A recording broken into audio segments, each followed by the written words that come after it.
Your air conditioning system uses a special refrigerant gas which cools the air that is blown through the vents and into the passenger compartment, providing in-car comfort. The system also removes moisture to demist your windscreen more effectively. The air conditioning system can lose up to 10% of its gas each year and requires regular servicing to work efficiently and effectively.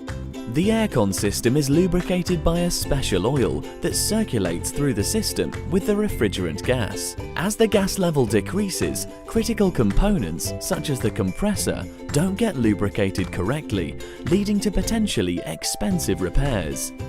During our air conditioning service, we drain and recharge the system, removing any old refrigerant gas from your aircon system.